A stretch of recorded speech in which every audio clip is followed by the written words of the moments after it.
প্রথম কথা হচ্ছে আজকে কাঁথিতে আমরা আজকে এই প্রেস কনফারেন্স করছি তার অন্যতম কারণ আপনারা সবাই জানেন যে রাজ্যে খুব বড় করে রাজ্যের মুখ্যমন্ত্রী একটি বিজিবিএস করছেন। প্রতিবারই শিল্প সম্মেলন হয়, রাজ্যের অর্থ ধ্বংস হয়, প্রতিবারই প্ল্যান হয়, বলা হয় কয়েকশো কোটি টাকা ইনভেস্টমেন্ট হবে, কিন্তু যখন ইনভেস্ট করার সময় আসে, যখন সেটাতে দেখা যায় যে প্র্যাকটিক্যালি কতটা টাকা এখানে বিনিয়োগ হলো, তখন গিয়ে দেখা যায় সেই বিনিয়োগের পরিমাণটা শূন্যর থেকেও খারাপ অবস্থা। শূন্যর থেকেও খারাপ অবস্থাটা বললেই তৃণমূল কংগ্রেস রেড়ে করে উঠতে পারে, কিন্তু আজকে কাঁথিতে বসে খুব নির্দিষ্ট করে বলবো যে ধরুন অরূপবাবু কাঁথির এমএলএ, আমাদের চন্দ্রশেখর দা রামনগর রাও স্কুলের টিচার, এরা আপনারা এখানে প্রত্যেকেই থাকেন, আপনাদের এলাকার খুব কাছাকাছি তাজপুর, মন্দারমণি, শঙ্করপুর, দীঘা, এখানেই কোনো জায়গায় বলেছিলেন সমুদ্র বন্দর হবে। আমি তাজপুর স্পেসিফিক্যালি বলছি না, কারণ রাজ্যের মুখ্যমন্ত্রী কখন কি বলেন তার তো ঠিক থাকে না। এবং সেই সমুদ্র বন্দর হবে ঘোষণা করে দেওয়ার পর আমরা হাঁ করে অপেক্ষা করে বসে থাকলাম, সমুদ্র বন্দর হবে। আজ পর্যন্ত সমুদ্র বন্দরের জন্য এক কুচি জমি রাজ্য অধিগ্রহণ করেনি, নোটিফিকেশন করেনি, কোনো ব্যবস্থা নেয়নি। আমার প্রশ্ন সরাসরি কাঁথি থেকে, আমাদের আপনারা জানেন যে এই জেলা থেকেই এখান থেকেই হচ্ছে এখানেই থাকেন বিরোধী দলনেতা শুভেন্দু অধিকারী, তিনিও একাধিকবার প্রশ্ন তুলেছেন, তিনি গতকালও প্রশ্ন তুলেছেন। যে আমার প্রশ্ন যে রাজ্যের মুখ্যমন্ত্রীর কাছে বিজিবিএস আপনি ঘোষণা করেছিলেন সমুদ্র বন্দর আপনারা হচ্ছে রাজ্যের হাতে তুলে দেবেন, সেই সমুদ্র বন্দর নিয়ে কি ব্যবস্থা আপনারা নিয়েছেন, এটা আমার প্রথম প্রশ্ন।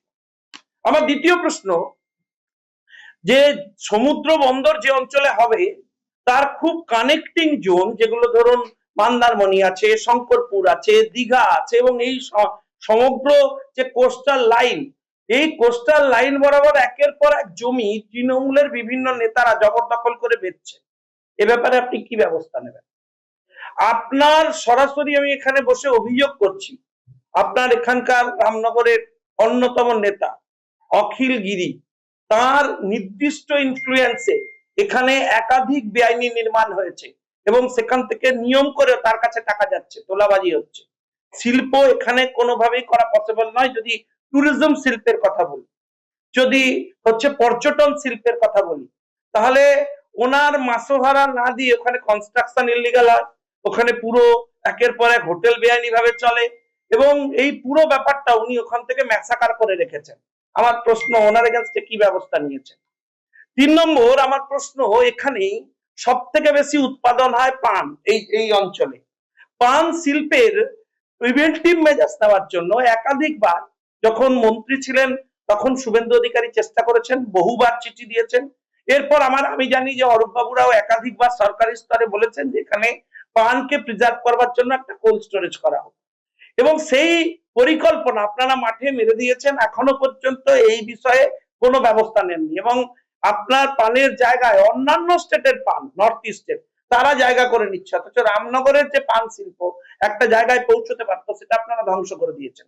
আমার প্রশ্ন আপনার কাছে, বিজিবিএস এই ব্যাপারে ঠিক আপনি কি ভাবছেন?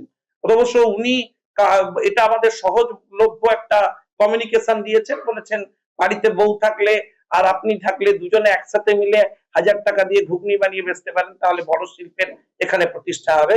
কিন্তু রামনগরের পান শিল্পীরা যারা পান চাষ করেন সেই শিল্পের জন্য তো আপনি কিছু করেননি। আচ্ছা, কথা দিয়েছিলেন পানের জন্য একটা বড় হাব বানাবে, সে হাব তো হয়নি, ছেড়ে দিন।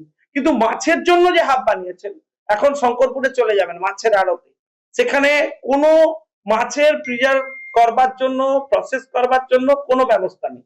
এমনকি ছোট মিন, চিংড়ি এসব চাষের জন্য যে ব্যবস্থা, যে শিল্পের পরিকল্পনা একাধিক নেওয়া হয়েছিল, সেটাও প্রায় ধ্বংস হয়ে গেছে, মানে সে ব্যাপারেও কোনো ব্যবস্থা হয়নি। একটা সময় ঠিক হয়েছিল এখানে শুটকি মাছের উপরে একটা বৃহত্তর শিল্প গড়ে উঠবে। আমি স্পেসিফিক্যালি অভিযোগ করছি, আপনারা শুনলে অবাক হয়ে যাবেন, আবারও অভিযোগ করছি, যে চলে যাবেন জুনপুটে, এখানে ডিআরডিওর জমি, ডিআরডিও আমাদের ডিফেন্স মিনিস্ট্রির জমি, সেই জমি তৃণমূলের নেতা চুরি করে নিয়েছে, ডাকাতি, জবরদখল, তার উপরে বসে হচ্ছে এখানে শুটকি মাছের চাষের নাম করে বেআইনি ইললিগাল বিজনেস করছেন। একাধিকবার ডিআরডিও কে জানানোর পরে কোনো ব্যবস্থা হয়নি। আর শুটকি মাছের যে শিল্প হওয়ার কথা ছিল, যে বিস্তৃত হচ্ছে জায়গাকে আইডেন্টিফাই করার কথা হয়েছিল, সেই প্রকল্প মাঠে মারা গেছে। আমরা বলতে চাই যে শিল্প ভাবনার ক্ষেত্রে বা সামুদ্রিক বিভিন্ন পণ্যের যে যোগাযোগে থাকা শিল্পকে উন্নয়নের দিকে নিয়ে যাওয়ার জন্য হচ্ছে দীঘা শঙ্করপুর উন্নয়ন পর্ষদ কি প্ল্যানিং নিয়েছে, আপনি এখনো পর্যন্ত কি ইমপ্লিমেন্ট করেছেন আমি জানতে চাই। অথচ আপনি বিজিবিএস এ বলছেন যে এখানে আপনি উন্নয়নের জন্য হচ্ছে কাজ করবেন না। আমি দলের তরফ থেকে আমরা ইতিমধ্যেই জানিয়েছি 7,71,00,000 টাকা লোন ছিল, 71,00,000 লোন ছিল বাংলার মানুষের উপরে। সেটা আরো বাড়তে বাড়তে এখন এমন জায়গায় গেছে, 5 জন মানুষ বাংলায় জন্মগ্রহণ করলে যেখানে 22,570 টাকা লোন হতো, সেটা এখন 76,766 টাকা লোনে পরিণত হয়েছে। এর দায় কে নেবে? এই টাকাটা কোথা থেকে আসবে? আমি নির্দিষ্ট করে আরো দুটো জিনিস বলতে চাই। আপনি বলেছিলেন এই পটাশপুর অঞ্চলের দিকে বহু তাঁতিরা এখনো কাজ করেন, তাদের জন্য হাব তৈরি করে দেবেন, তাদের ডেভেলপমেন্টের জন্য আলাদা জায়গা তৈরি করবেন, তাদের মাল বিক্রি করবার জন্য প্রসেস তৈরি করে দেবেন। কেন সেই বিষয়ে এখনো কোনো ব্যবস্থা হয়নি? আমি বলবো যে সব থেকে একটা বড় কেলেঙ্কারির জায়গা তৈরি হয়েছে চণ্ডীপুর, ভগবানপুর এই জোনগুলোতে, সেটা হচ্ছে হিউম্যান হেয়ার নিয়ে কেলেঙ্কারি। তাতে এই সোহম ফোহমের নাম আছে, এরা সরাসরি এসবে যুক্ত।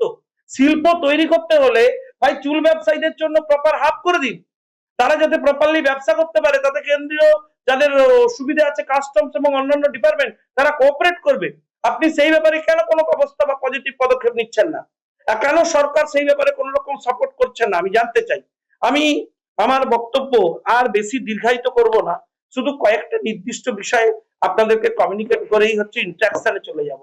সেটা হচ্ছে দেখুন, আমরা যদি ইন্ডিভিজুয়ালি রাজ্যের বিভিন্ন জায়গার নির্দিষ্ট শিল্পের ডেভেলপমেন্ট না করি আর শুধু কয়েকশো কোটি টাকা বিভিন্ন কোম্পানির কাছ থেকে নিয়ে কলকাতায় উৎসব পালন করি, তাহলে বাংলার প্রকৃত শিল্পোন্নয়ন হবে না। যেটা হবে সেটা হচ্ছে চুরি ডাকাতির বিভিন্ন স্তরীয় উপস্থাপন, এবং সেটাই হচ্ছে। সেটা হতে হতে হতে হতে কাঁথি পর্যন্ত আমরা পৌঁছেছি, দীঘা পর্যন্ত পৌঁছেছি। ফলে আগামী দিনে আমরা যে সমস্ত কর্মসূচি নিতে চাই সেটা আমরা খুব দ্রুততার সাথে জানাবো। আমরা আগামী দিনে ক্ষমতায় আসবার পর, আসছি এটা নিয়ে আমরা কনফিডেন্ট, আমরা জানি যে 26-এর পরে এই তৃণমূলের সরকারটা ক্ষমতায় থাকবে না, এবং তখন এখানে উন্নয়নের একাধিক কর্মসূচি, যে সমস্ত বিষয়ে এনারা কাজ করেননি